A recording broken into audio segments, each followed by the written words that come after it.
Welcome back, folks, to Season 2 of the ANZ Pro League. It's the ace match between SYF and Downfall. Season 1 saw, I think, almost all the matches go to ace match as well. So I'm pretty happy to see our first series of the night go the same way.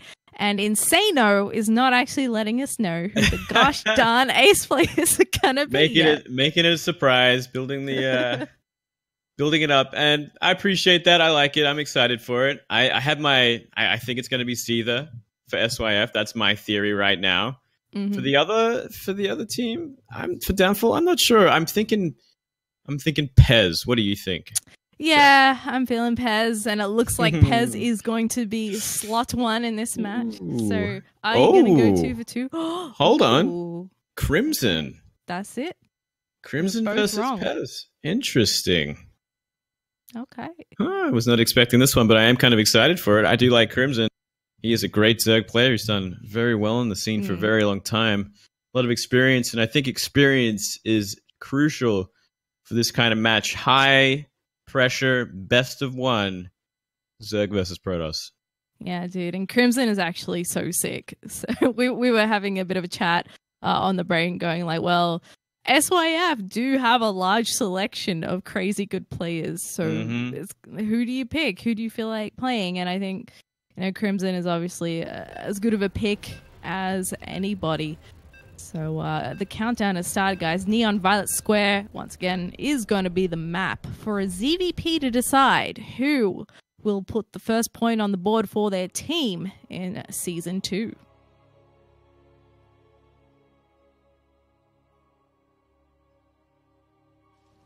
Alrighty. Let's get ready to rock and roll. We are loaded in. We're on the Insano cam, and we're in the bottom right. From Downfall, this is the green Protoss, Pezz.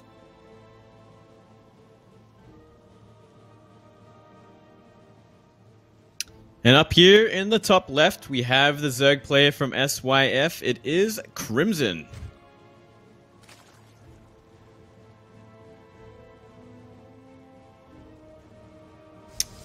Man, how is this going to go down? How is this even going to open? Looks like going to be just taking that natural, at least the high ground for it. Start things off. I'm just wondering. I'm curious. I feel like Pezz would be a very solid macro player in this kind of situation. Just judging by the last 5 games I played with him, for instance, he was just always on point, and he had a variety of sort of strategies, but he was very solid with his macro and 3-base.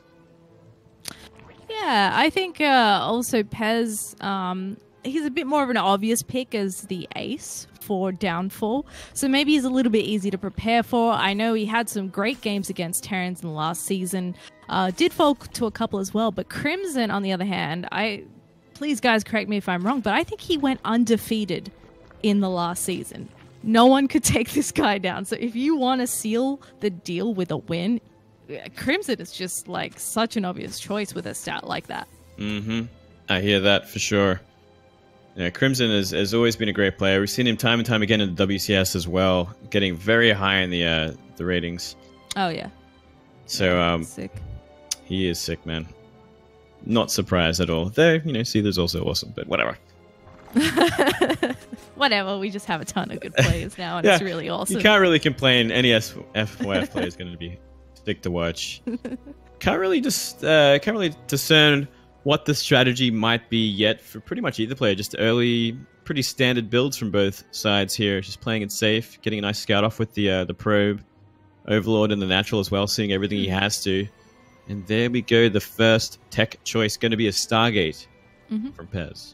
And this is the game where you want to play very carefully, make sure you scout really well, and don't get caught by any surprises. Pezz can hit you with some absolutely savage timing, so I think it's definitely important to keep an eye on when those gateways are coming up and what sort of tech he's selected. At the moment, though, Stargate is a pretty standard choice. You'll see the Oracles, you'll see the Phoenixes come out, and it's just a nice way to get some map control, maybe even a little bit of damage earlier on in the game.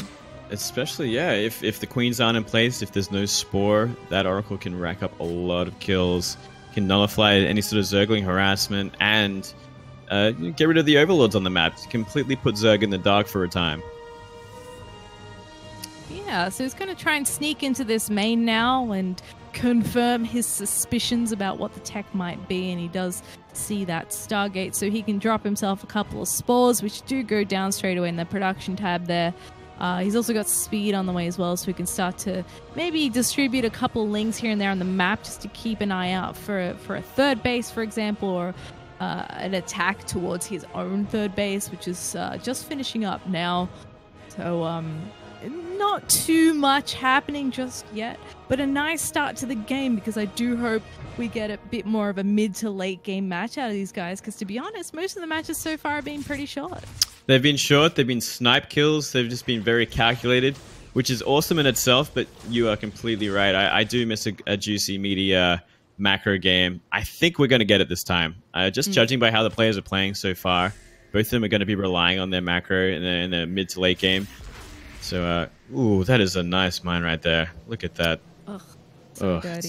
It is dirty, isn't it? Now we're both Zerg players, so we're sympathizing a little bit here. Yeah.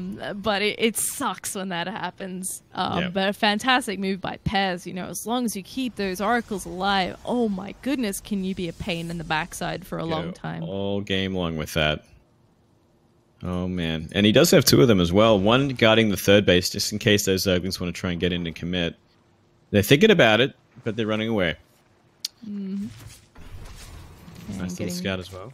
Yeah, a bit of vision here and there. He sees, okay, you got a Roach Warren, but it looks like you're still droning. He's keeping tabs on these lings out here as well, but they're nothing to worry about just yet.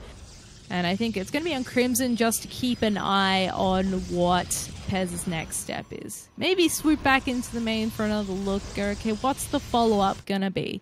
And of course, with the production tab there, we can see Twilight Council just finished up, but we've got a Robo finishing as well, and finally starting to get an extra couple of gates in. But both players are still taking that economic angle. Yeah, no rush this game. You can play it safe, play it strong. And still waiting to find out exactly what Crimson's plan is. Because he's missing some gases. He's only on 4 gas on 3 bases. He's making a lot of roaches right now, getting that roach speed as well. I wonder if he's looking for a timing here, an opening maybe to try and deny that third base. Yeah, he certainly could. It is not always the easiest third base to defend, because it is, while you've got to kind of choke there, it's quite a wide gap between those two walls, and you can get a decent concave, especially if you're like late to the party in that defense and you're kind of squeezing around your own SimCity to be like, oh goodness, how do I engage this? But we'll see if he goes into production mode or not. He's actually dropped a Spire. He's dropping a Spire, committing to some more lings. Looks like maybe they'll just defensive roaches just in case. Still on 3 base, which is something that kind of worries me at this point of the game. Protoss is on 3 base as well. You never really want to be on the same economy as best you can, considering how efficient Protoss are at killing. And just in general, their units are so strong. So perhaps a little delayed there. Perhaps simply because those oracles are out in the map, he couldn't really find a way to get it out there safely. But still wondering what the next tech switch is. It looks like, as you said, it might be that Spire. Perhaps some Mutalisks. Yeah, I mean, he's going for Banelings as well as the +1 melee, so it's kind of a little more like old school. So it reminds me a little bit of a CVT, actually, with the composition that he's going for. And while Pezz does have 1 Stargate out, 1 Phoenix, really not going to cut it against 9 Mutalisks. Yeah, he's definitely going for that surprise factor, because if the Protoss noticed it early enough, he could just simply start making 1 Stargate Phoenix to shut it down, simply because of that speed advantage. So see what he can get done with it. Looks like he may be trying to some multi-prong harass, maybe try and get the Ling Roach around the side. Mutas have been spotted. Going to be chasing those oracles out, and instantly Phoenix on the way. Yeah, he's going to be like, uh-oh. Because on the ground, in terms of units, he has 1 Phoenix. That is all that shoots up at the moment. So you see him morphing an Archon, getting another Phoenix, dropping cannons left, right, and center, because he's like, this could actually kill me. And at the same time, like you said, Moonglade, he swoops into the third with his Roach Ling. Now that does get flushed out of there for the moment, but it's mostly about the mutas for the moment. A Stalker Warp In will deflect those, but Crimson takes the opportunity to grab himself a gold base at the same time. Very nice. Not the kind of damage he was hoping for, but he did do some, and did force out the tech switch, forced out some unwanted Stalkers, as well as some Phoenix, and he's continuing to make Phoenix as well. So this Mutalisk will always be a threat on the map. And probably at this point, though, just going to be used for cleanup duty, trying to find the War Prisms and anything sneaky on the map as well. Oh, and another couple of Stargates going down as well. Perhaps just a safety precaution from Pezz now that he has the economy to do so.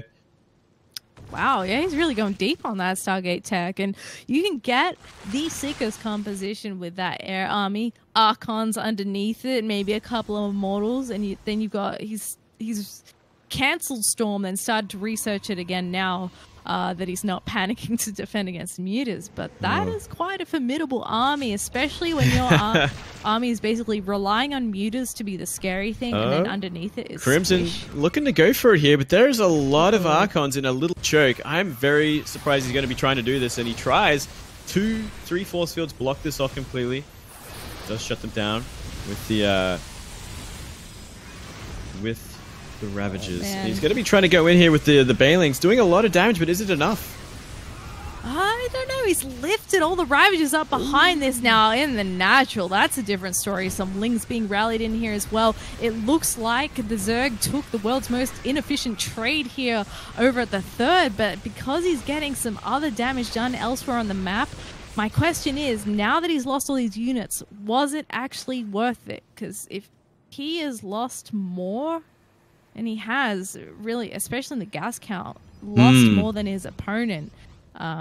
He could have a little bit of a time where he's weak because he's trying to rebuild. The mutas are gone. They're not a factor anymore. Yeah, this is definitely the counterattack opportunity Pezz has to take, especially after losing 27 probes to that muta harassment. He did wipe out all the Mutalisks. Ooh, a lone Archon, but this is an ugly place to fight in that little maze there. It's going to be so good for the Protoss. And looks like the Protoss might be backing off. Sizable air army, but can they be utilized in this kind of situation? Yeah, well, he can at the very least pull the Ravages out of that army, maybe even grab the Queen. I don't think those Phoenixes are going to be dying anytime soon, so they're really useful for just plucking up anything that you don't want to deal with. And in the meantime, he's starting to upgrade on that Hydralisk Den a little bit, getting 10 in the production tab, going for Hive, going, okay, I've got 5 bases, I've got an economy, I need something a little bit more to deal with that Protoss army, which granted, if you look at it compared to the Zerg army, doesn't actually look that big. Yeah. It's just the quality of the units in there that's scary. Yep, absolutely. The Zerg's also up about 20 supply and workers, so something to consider too when looking at the supplies. We do see Crimson essentially maxed out. He must be looking for something soon. Have to utilize this army. He's don't want to sit in there for too long, especially when the Protoss is still trying to recover that economy. Yeah, oh good. Yeah, that's actually a good point. Because he lost 32 all up. He's back up to 60 probes, but we've got that 80 drone Zerg that basically has money for days as well. And Hydras are going to complicate things for those Phoenixes a little bit as well if he's not too careful. So, especially with the Hive finishing up, I'm keen to see if he makes that switch into a bit more tier 3 or if he's just going to kind of rely on better upgrades for the time being. Yeah, it's hard to say. We do see this kind of Hydraling Bane army used a lot throughout most of the game. It's going to be such a hard fight in this situation because of Storm.